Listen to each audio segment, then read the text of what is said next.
Hello friends, warm welcome to my channel. Well friends, if you're new to this channel, please don't forget to subscribe to my channel and keep supporting as you have always done. well, दोस्तों आज के video में हम कुछ खास बात करने वाले हैं एक ऐसे शेयर जो कि सबसे ज़्यादा एक्सपेंसिव माना जाता है NSE में। दोस्तों अगर आप फॉरेन मार्केट के बारे में जानते होंगे तो आपने सुना होगा कि बर्कशायर हाथवे जो हमारे सबसे जो अमीर स्टॉक इन्वेस्टर है उनका खुद का कंपनी है वॉरेन बफे का।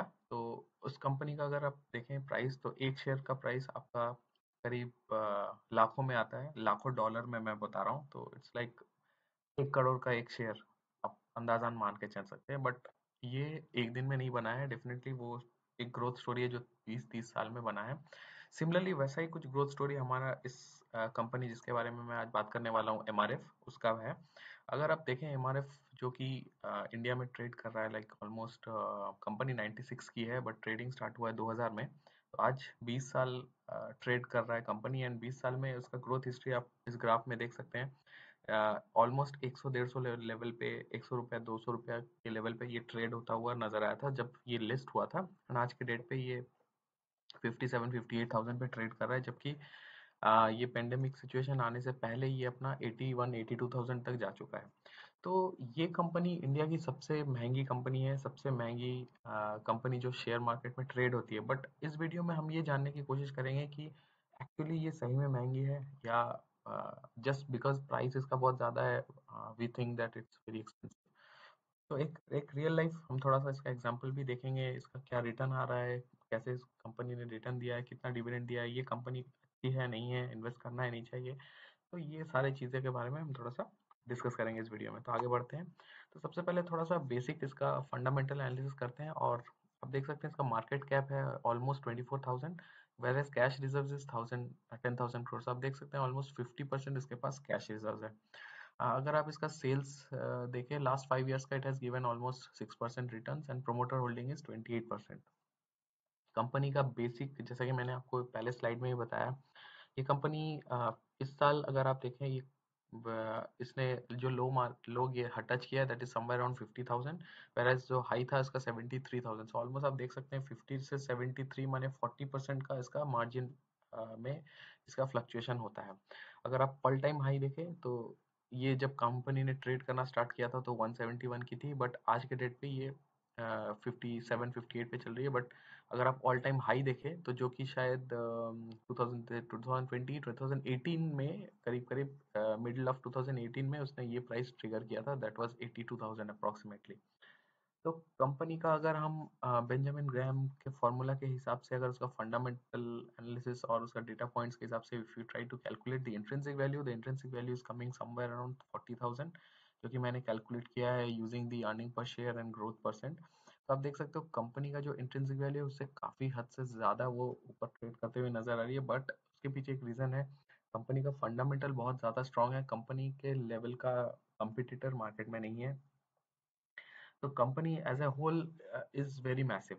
अगर हम उसका डिविडेंड यील्ड देखें जो कि इसने डिविडेंड दिया है लास्ट में भी, या मैंने 2015 से यहाँ पे आपको शो किया है लास्ट 5 साल का। अगर आप देखें एवरी ईयर 2015 में 60 लाइक ऑलमोस्ट 60%, 2016 में अगेन आप देख सकते हो 1000%। तो अगर आपका डिविडेंड अगर आपको 100 रुपये मिल रहे हैं तो वहाँ पे उसने 1000 रुपये दिए हैं।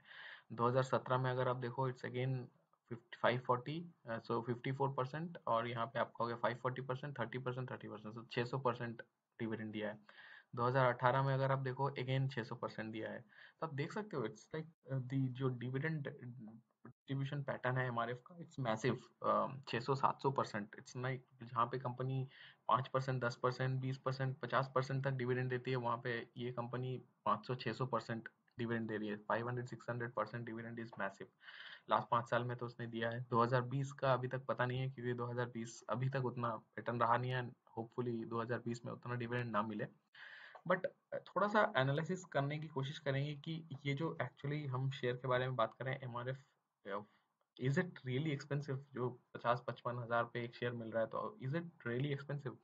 अगर हम ब्रॉडली देखें, शेयर एक्चुअली होता क्या है, आपको एक हिस्सेदारी मिल रही कंपनी में, राइट? तो अगर आप किसी कंपनी का एक शेयर खरीद रहे हैं तो आप उस कंपनी का एक हिस्सेदारी खरीद रहे हैं। अगर मान लीजिए कंपनी का शेयर का वैल्यू, अगर कंपनी 100 रुपए की है और उसके पास 100 शेयर है और वो तब एक शेयर 1 रुपया का है, तो अगर आप एक शेयर खरीद रहे हो तो आपके पास 1% का हिस्सेदारी हुआ है। whereas अगर उस कंपनी, सही सेम कंपनी 100 रुपए की है, उसके पास खाली 10 शेयर है एंड उसमें आप एक शेयर खरीद रहे हो, तो आपका एक्चुअली हिस्सेदारी बन रहा है कितना, 10%। तो उस हिसाब से अगर आप देखो तो आपका इन्वेस्टमेंट शायद ज़्यादा है, बट आपको जो हिस्सेदारी मिल रही है दैट इज ऑल्सो हाई।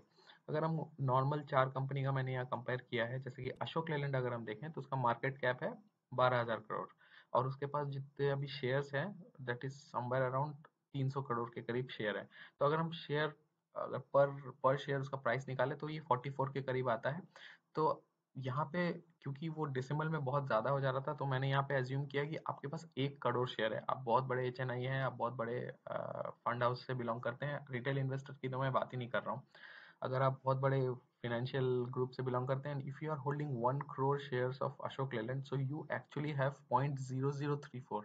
आप समझ सकते हो, 1,000, अगर आप 100% एक 100 तक निकालो वो भी नहीं, तो एक अगर उस आपके पास 1 करोड़ शेयर है, तब पर भी आपके पास 1% का भी होल्डिंग नहीं है, आपके पास 0.0034। इट्स लाइक 1,000 हिस्सा और करें तो उसमें एक हिस्सा भी नहीं है, it's like negligible amount.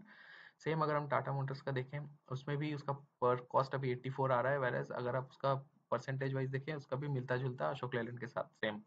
Mahindra and Mahindra, उसका अगर हम देखें तो उसका, क्योंकि हालांकि उसका नंबर ऑफ शेयर्स थोड़ा सा कम है एंड मार्केट कैप ज़्यादा है, उस हिसाब से उसका प्राइस जैसे कि मैंने बताया। सो महिंद्रा एंड महिंद्रा का अगर आप एक शेयर खरीद रहे हैं, वेरएज आप टाटा मोटर्स का 2 शेयर खरीद रहे हैं, उसका मतलब ऑलमोस्ट सिमिलर है, बिकॉज महिंद्रा एंड महिंद्रा का जो आपको वैल्यूएशन मिल रहा है इट्स 8034। वेयर एज अभी अगर सारे के साथ आप एमआरएफ को कंपेयर करो तो एमआरएफ का मार्केट कैप इन सब से ऑलमोस्ट मिलता जुलता सिमिलर है, लाइक आप टाटा मोटर्स के साथ कंपेयर करो तो उसके साथ मैच हो रहा है। लेकिन सबसे ज़्यादा इंटरेस्टिंग फैक्टर ये है कि उसका जो नंबर ऑफ शेयर्स है वो बहुत ही कम है, it's like almost 42 lakhs, nothing, right. 1 crore share भी नहीं है उसके पास। उसके चलते क्या हो रहा है, उसका एक पर शेयर कॉस्ट आ रहा है 57,000, एंड जो परसेंटेज होल्डिंग, अगर आपके पास 1 करोड़ शेयर्स हैं एमआरएफ का, तो आप 2.357% के ओनर हो। तो फ्रेंड्स, ये स्टैटिस्टिक्स दिखाने का मतलब यही था कि it's not that the company is very expensive. ऐसा नहीं है कि आप एक कंपनी का एक शेयर खरीद रहे हो तो वो बहुत ज़्यादा आपके लिए महंगा है। इट्स नॉट दैट वो क्योंकि उसका प्राइस बहुत ज़्यादा है तो आपको बहुत ज़्यादा उसमें पैसे भरने पड़ रहे हैं, लेकिन आपको इसमें रिटर्न भी देखना चाहिए। अगर आप एक शेयर खरीद रहे हो जो कि महंगा है, दैट मीन्स उस कंपनी में आपको हिस्सेदारी भी ज़्यादा मिल रही है, and because this company is expensive, आपको जो डिविडेंड भी मिल रहा है दैट इज ऑल्सो मैसिव। 500-600% आपको अगर डिविडेंड मिले, अगर आपने 50,000 का एक शेयर लिया है एंड इसका फेस वैल्यू अगर मान के चले, मैं 10 रुपये अगर फेस वैल्यू है, वहाँ पे आपको 500% माने आपको 600-700 रुपये डिविडेंड मिल रहे हैं, which is very good, right. तो दोस्तों, अगर हम करंट मार्केट प्राइस के हिसाब से जस्ट थोड़ा बहुत स्टैटिस्टिकल देखें, तो जैसा मैंने पहले ही बताया, जब एमआरएफ ने फर्स्ट ट्रेडिंग स्टार्ट किया था उस समय से लेके आज तक के में उसने 500% रिटर्न दिया है। हाई उसने किया 81,175, एंड एमआरएफ ऑब्वियसली बिकॉज वो एकमात्र कंपनी है जो मार्केट में सबसे ज़्यादा डोमिनेंट है, तो उसका ग्रोथ हिस्ट्री भी बहुत अच्छा है एंड वो फ्यूचर में जाने वाला है। और सबसे बड़ा कैच इसका यही है कि कंपनी ने कभी बोनस या फिर स्प्लिट नहीं किया है। कंपनी को लगता है कि उनका जो शेयर का वैल्यू है 55-60 हज़ार, 70,000, 80,000 का जो एक शेयर है, वो उनको लगता है कि जस्टिफाइबल है, और वो चाहते हैं कि मार्केट में उनका वही स्टेटस बना रहे कि ये सबसे ज़्यादा कॉस्टली है, जिसके चलते उन्होंने ऐसा नहीं किया है कि उनको ज़्यादा से ज़्यादा इन्वेस्टर चाहिए, ज़्यादा से ज़्यादा उनको लिक्विडेट करना है, ज़्यादा से ज़्यादा उनको चाहिए कि और लोग शेयर खरीदें, तो उन्होंने शेयर स्प्लिट कर दिया। 50,000 का शेयर 1:10, 1:100 कर दिया, 50 रुपया, 500 रुपया में शेयर मिल गया तो सब खरीद रहे हैं, सब पैसे लगा रहे हैं। उनका वो मकसद नहीं है, उनका मकसद ये है कि मेरा कंपनी यूनिक रहे, सबसे ज़्यादा ऊपर रहे। तो that is what the growth history is all about. And अगर आप लास्ट 3-4 महीना का ग्राफ भी देखें तो ये ऑलमोस्ट अपने हाई 70-75,000 से लेके 50,000 तक करेक्ट हो चुका है। इट्स ये पेंडेमिक सिचुएशन के चलते। फ्रेंड्स, डेफिनेटली मैं ये आपको बोलना चाहूँगा, to summarise as a whole, ये एक आपके लिए गोल्डन अपॉर्चुनिटी है। ये एक ऐसी कंपनी है जो डिविडेंड बहुत अच्छी देती है, इसका ग्रोथ हिस्ट्री बहुत अच्छा है, and if you are making putting your money into, you will definitely reap the lot of benefits that will come as part of it। तो दोस्तों, ये मैंने वीडियो खुद के एनालिसिस के लिए बनाया है, रिसर्च के लिए बनाया है। अगर आपको लगता है कि आपको पैसे लगाने हैं तो ये काफ़ी महंगा शेयर है, तो एक बार में नहीं, थोड़ा रिसर्च करके, थोड़ा इसके बारे में जान के उसके बाद पैसे लगाएं। बट ये जस्ट आपको मैं बताना चाह रहा था कि ये कंपनी से मुझे कितना फ़ायदा मिला है, and I hope if you put your money आपको भी इसमें काफ़ी ज़्यादा फ़ायदा मिले। जस्ट मैं वीडियो ख़त्म करूँगा एक रियल टाइम एग्जांपल के साथ। कुछ समय पहले एक न्यूज़ में मैंने देखा था एक वीडियो। वहाँ पे एक दिल्ली से बेस्ड किसी कोई रवि करके कोई सज्जन थे, उन्होंने फ़ोन किया था। वो बोल रहे थे उनके दादाजी ने 1990 में 20,000 एमआरएफ के शेयर्स खरीदे थे, एंड क्योंकि वो उनको पैरालिसिस हो गया है, and they want to convert the shares into from paper to e version, because वो पेपर ट्रेड तो अभी होगा नहीं, उनको डीमेट में कन्वर्ट करवाने पड़ेंगे।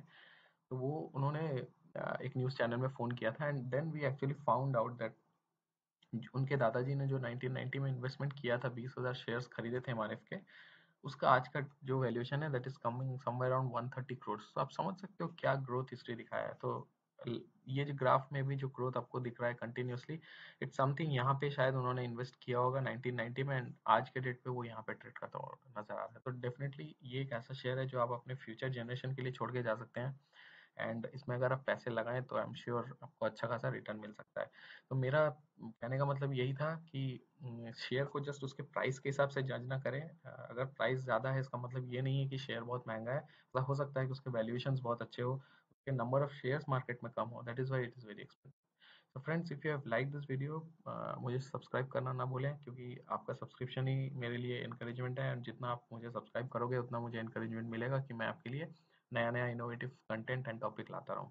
तो thanks for being with me, and मेरे वीडियो को लास्ट तक देखने के लिए बहुत बहुत धन्यवाद, and I will be back with something interesting as soon as possible. Thank you so much. Have a great day. Bye bye.